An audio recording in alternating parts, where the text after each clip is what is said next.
গুলজার সন্ধ্যা পর্যন্ত র্যাবকে, মঈনকে, অমুককে বারবার ফোন করেছে, হেল্প হেল্প হেল্প, সাহায্য চেয়েছে, কিন্তু কেউ এগিয়ে আসেনি। এই বিডিআরের ঘটনা হাসিনা আসার 1 মাস পরেই কেন ঘটলো? হাসিনা সব কিছু জানতো। 4 জনে সেদিন ডিনারে কেন যায়নি?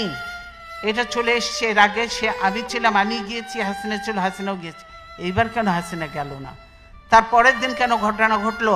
হাসিনা এবং মঈনুদ্দিন এটা জানতো এবং তারা এর জন্য দায়ী, এটা মানা যায় না। কাজেই হাসিনাকে একদিন জবাব দিতেই হবে এটার জন্য। 57 জন, হ্যাঁ আমি ক্ষতিগ্রস্ত হয়েছি, আমার ছেলেদের ইয়ে হয়েছে, তারপরেও আমি বলবো 57 জন ভালো ভালো অফিসার কিভাবে মারা হয়েছে তা চিন্তা করা যায় না। তাদের পরিবারদের সঙ্গে যে আচরণ করা হয়েছে সেটা চোখে দেখা যায় না। আমরা 57 জন অফিসারকে ই করে কাউকে পুড়িয়ে ফেলা হয়েছে, কাউকে গার্বেজের ভিতর দেওয়া হয়েছে, কাউকে আর এর সঙ্গে জড়িত ছিল আরো। আপনারা জানেন যে একজন ইয়ে ছিল, সে র্যাবে আমরা নিয়েছিলাম, লোকটা খুব ভালো ছিল, শায়েক আব্দুর রহমান ছিলেন, গুলজার আপনারা জানেন।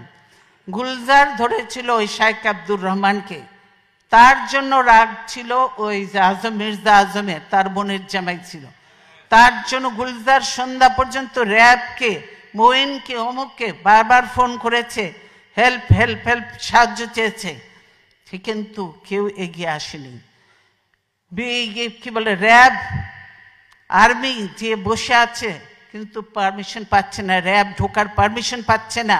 পিলখানায় যদি তারা ঢুকতে পারতো, আমি মনে করি এরকম নয়, 2-1 জন মরতে পারতো, কিন্তু সব অফিসারকে আমরা বাঁচাতে পারতাম। দেশের এটা ছিল অ্যাসেট। আজকে দেশকে ধ্বংস করে দেওয়া হচ্ছে, আর্মিকে শেষ করে দেওয়া হয়েছে। এর জন্য অবশ্যই তারপরে তদন্ত কমিটি করে তদন্ত থেকেও বাদ দেওয়া হয়েছে। এমন সব লোকজন দিয়ে তদন্ত করতে যাকে দেয়া হয়েছিল সেটা তাকে করতে দেয়া হয়নি। তারপর সে তাকে বাদ দিয়ে আরেকজনকে দিয়েছে, দলীয় লোককে দিয়ে ইয়ে করে কোনো রকম নাম কাস্তে লোক দেখাতে হবে, সেটা করেছে। কে করেছে? তাদের লোক।